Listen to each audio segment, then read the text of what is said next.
ഇത് മാസ് മോട്ടോഴ്സിൽ നിന്നാണ്. Hero master വണ്ടി, പഴയ മോഡൽ മാസ്റ്ററാണ്, ജനറൽ സർവീസായിട്ട് കയറ്റിയാണ്. അപ്പോൾ നമുക്ക് ജോബ് കാർഡിൽ പറഞ്ഞാൽ general service, front sound, oil change, ഇത്രയും കേസാണ് മെയിനായിട്ട് കംപ്ലയിൻ്റ് അല്ല, സർവീസായിട്ട് പറഞ്ഞാണ്. അപ്പോൾ നമ്മൾ വണ്ടി ഓടിച്ച് നോക്കി വർക്കിന് കയറ്റിയിട്ടുണ്ട്. ഫ്രണ്ട് സൈഡിൽ നിന്ന് അത്യാവശ്യം സൗണ്ട് ഉണ്ട്.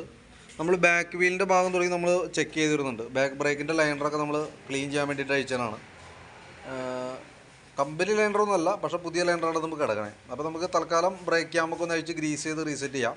നെക്സ്റ്റ് ടൈം അടുത്ത് ഇത് തീർന്നു കഴിഞ്ഞ് മാറ്റേണ്ട സമയത്ത് ഒറിജിനൽ ലൈനർ ഉപയോഗിക്കാനായിട്ട് ശ്രദ്ധിക്കാം. കാരണം എന്താ വെച്ചാൽ ഇത് ഈ ലൈനർ ഉപയോഗിക്കുമ്പോൾ നമുക്ക് വീലിൻ്റെ ഹബ്ബ് കംപ്ലൈൻറ്റ് വരാൻ സാധ്യത കൂടുതലാണ് ഈ മോഡൽ ലൈനർ ഉപയോഗിക്കുമ്പോൾ. കാരണം ഈ മെറ്റീരിയലാണ് പ്രോബ്ലം തന്നെ കേട്ടോ. അപ്പോൾ തൽക്കാലം ഉപയോഗിച്ച് തീർക്കുക. അതിനുശേഷം മാറ്റിയിടുമ്പോൾ ഒറിജിനൽ ലൈനർ മേടിച്ചിടാനായിട്ട് ശ്രദ്ധിക്കുക. പിന്നെ ബ്രേക്കിൻ്റെ ക്യാമൊക്കെ ചെറിയ ടൈറ്റുണ്ട്, അതൊക്കെ ഒന്ന് അഴിച്ച് ഗ്രീസ് ചെയ്ത് നമുക്ക് റീസെറ്റ് ചെയ്യാം. ബാക്കിലത്തെ വീൽ പിടിപ്പിക്കുന്ന ഷാഫ്റ്റാണ്. നിലവിൽ വേറെ കംപ്ലൈൻ്റ് ഒന്നുമില്ല, കാര്യങ്ങളൊന്നുമില്ല. പക്ഷേ നമുക്ക് ഈ ബാക്ക് ഗിയർ ബോക്സിൻ്റെ സൈഡിൽ ചെറിയൊരു ലീക്കേജ് കാണുന്നുണ്ട്. അതായത് ഒരു ഓയിലിൻ്റെ നനവ് കാണുന്നുണ്ട്. അത് ഗിയർ ബോക്സിൻ്റെ ഉള്ളിൽ നിന്ന് ഇതിനകത്ത് ഓയിൽ വരുന്നുണ്ട് സെപ്പറേറ്റ്. ഗിയറിൻ്റെ ഗിയറിന് സെപ്പറേറ്റ് ഓയിലാണ് വരാം. അതിൻ്റെ ചെറിയൊരു ലീക്കേജിൻ്റെ ആരംഭമാണ്. പ്രത്യക്ഷത്തിൽ ഇപ്പോൾ നമുക്കൊന്നും ചെയ്യേണ്ട. അത് നെക്സ്റ്റ് സർവീസിലൊക്കെ നമുക്കത് കൂടുതലായിട്ട് കംപ്ലൈൻറ്റ് തോന്നുകയാണെങ്കിൽ അടുത്ത സർവീസിൽ നമുക്കത് അഴിച്ച് മാറ്റേണ്ടതായിട്ട് വന്നേക്കും. പിന്നെ ബാക്കിലത്തെ ടയർ അത്യാവശ്യം കുറച്ചും കൂടി ഉപയോഗിക്കാനുണ്ട്. ഹബ്ബിന് ഇപ്പോൾ നിലവിൽ കംപ്ലൈൻ്റ് ഒന്നുമില്ല. ക്ലീൻ ചെയ്ത് റീസെറ്റ് ചെയ്യാം നമുക്ക് കേട്ടോ. പിന്നെ അതേപോലെ തന്നെ നമ്മളതിൻ്റെ എയർ ഫിൽട്ടർ, ക്ലച്ചിൻ്റെ ഭാഗമൊക്കെ ചെക്ക് ചെയ്യുന്നുണ്ട്. എയർ ഫിൽട്ടറൊക്കെ കമ്പനി ഫിൽട്ടർ കിടക്കണേ, പുതിയ ഫിൽട്ടറാണ്. അപ്പോൾ ജസ്റ്റ് ഒന്ന് തുടച്ച് ക്ലീനാക്കി നമുക്ക് റീസെറ്റ് ചെയ്യാവുന്നുള്ളൂ. ക്ലച്ചിൻ്റെ ഭാഗം ഇതുപോലെ തന്നെ നമ്മൾ ചെക്ക് ചെയ്ത് വിടണുണ്ട്. Clutch CVT ക്ലച്ചാണ്. നമ്മൾ മാനുവലായിട്ട് അഴിച്ച് ഗ്രീസിങ് ആവശ്യമാണെങ്കിൽ ഗ്രീസ് ചെയ്യണം. ബെൽറ്റ്, റോളർ, അതിൻ്റെ കണ്ടീഷൻസൊക്കെ നമ്മൾ ഇടയ്ക്ക് ചെക്ക് ചെയ്യേണ്ട അത്യാവശ്യമാണ്. അതായത് ഓരോ സർവീസിലും. സർവീസ് എന്ന് ഉദ്ദേശിക്കുന്നത് 4 മാസം കൂടുമ്പോഴാണ് പീരിയോഡിക് സർവീസ് വരാം. 4 മാസത്തിലൊരിക്കൽ അത് ചെക്ക് ചെയ്ത് പോകേണ്ട അത്യാവശ്യമാണ്, വണ്ടിയുടെ ഓട്ടം അനുസരിച്ച് കേട്ടോ. പിന്നെ അതിൻ്റെ ബെൽറ്റിൻ്റെ കണ്ടീഷൻ നോക്കി. ബെൽറ്റൊക്കെ കമ്പനി ബെൽറ്റ് കിടക്കണേ, പുതിയ ബെൽറ്റാണ്, വലിയ പഴക്കമായിട്ടില്ല. അതുപോലെ തന്നെ നമുക്ക് അതിൻ്റെ variator body, boss drive, roller, അത് ക്ലച്ചിൻ്റെ ഓരോ യൂണിറ്റാണ്, ഓരോ പാർട്ടാണത്. നിലവിൽ ഈ റോളർ സെറ്റിന് ചെറിയ തേമാനം കൂടുതലായിട്ട് തോന്നുന്നുണ്ട്. പക്ഷേ കംപ്ലൈൻറ്റ് ഒന്നും പറയാറൊന്നുമില്ല. അത് ജസ്റ്റ് നമുക്ക് എയർ അടിച്ചൊന്ന് ക്ലീനാക്കി റീസെറ്റ് ചെയ്യാം. അതേപോലെ ബെൻഡെക്സിൻ്റെ വർക്കിംഗ് ചെക്ക് ചെയ്ത് നിലവിൽ കുഴപ്പമൊന്നുമില്ല. ക്ലച്ച് യൂണിറ്റ് ആയാലും ഓക്കെ, വർക്കിംഗ് വേറെ പ്രോബ്ലം ഒന്നുമില്ല കേട്ടോ. അപ്പോൾ ക്ലച്ച് നമുക്ക് ഫുള്ളായിട്ടൊന്ന് ജസ്റ്റ് ഒന്ന് ക്ലീൻ ചെയ്ത് കിക്കറിൻ്റെ വീലൊക്കെ ഒന്ന് അഴിച്ച് ഗ്രീസ് ചെയ്ത് റീസെറ്റ് ചെയ്താൽ മതി. പിന്നെ ഹെഡിൻ്റെ ഭാഗത്ത് വേറെ ലീക്കേജ് കാര്യങ്ങളൊന്നുമില്ല. ആക്സിലേറ്റർ കേബിൾ, ചോക്കിൻ്റെ കേബിൾ ചെക്ക് ചെയ്ത് വേറെ പറയത്തക്ക കംപ്ലൈൻറ്റ് ഒന്നുമില്ല. കാർബറേറ്റർ നമുക്ക് പ്രത്യേകിച്ച് ഒരു കംപ്ലൈൻറ്റ് ഇല്ലാത്തതുകൊണ്ട് നമ്മൾ അഴിച്ച് ക്ലീൻ ചെയ്യുന്നില്ല. കാരണം ജനറൽ സർവീസിൽ വരുന്നവർക്കല്ല കാർബറേറ്റർ ക്ലീനിങ്. കാർബറേറ്ററിൻ്റെ കംപ്ലൈൻറ്റ് വരാതെ ഒന്ന് മിസ്സിങ്ങിൻ്റെ കംപ്ലൈൻറ്റ്, മോർണിംഗിൽ സ്റ്റാർട്ടിങ് കംപ്ലൈൻറ്റ്, ഓവർഫ്ലോൻ്റെ കംപ്ലൈൻറ്റ്, ഇതൊക്കെ എന്തെങ്കിലും ഉണ്ടെങ്കിൽ മാത്രമേ നമ്മൾ കാർബറേറ്റർ അഴിച്ച് ക്ലീൻ ചെയ്യേണ്ട ആവശ്യമുള്ളൂ.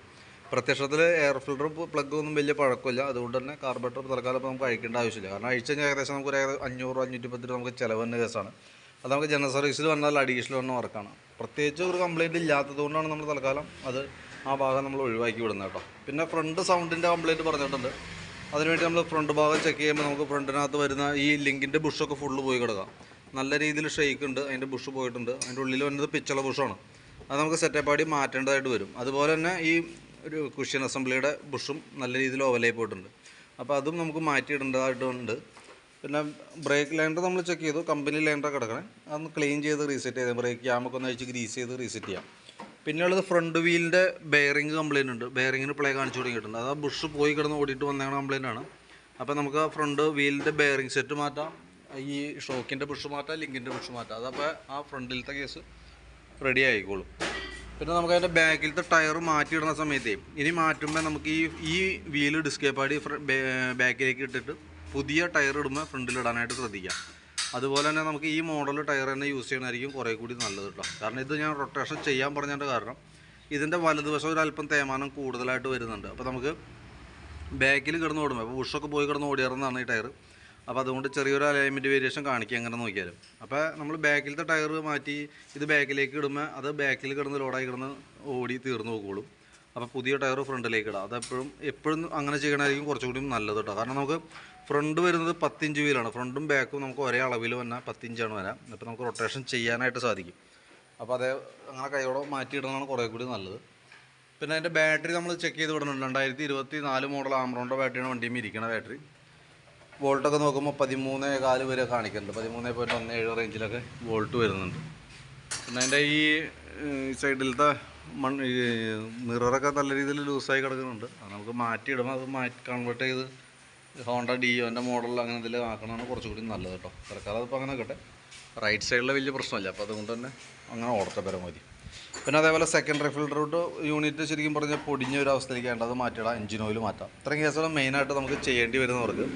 അപ്പോൾ ഞാനതിൻ്റെ ഏകദേശം ഒരു എസ്റ്റിമേറ്റ് നോക്കിയിട്ട് അതിൻ്റെ ഡീറ്റെയിൽസ് വാട്സപ്പിലേക്ക് ഇട്ടേക്കാം. നമുക്ക് ഈ ഫ്രണ്ടിലത്തെ ബുഷ് സെറ്റ് വരുമ്പോഴത്തേക്ക് പറഞ്ഞാൽ പിച്ചള ബുഷാണെന്ന് ഞാൻ പറഞ്ഞല്ലോ, അപ്പോൾ അതിന് ഏകദേശം ഒരു 500-550 നമുക്ക് അതിന് മാത്രം കോസ്റ്റ് വരുന്നുണ്ട്. പിന്നെ നമുക്ക് അതിന് അഡീഷണൽ ലേബർ ചാർജ് ഒന്നും വരുന്നില്ല, ഒക്കെ നമുക്ക് ജനറൽ സർവീസിലുള്ള വർക്കുകൾ തന്നെയാണ്.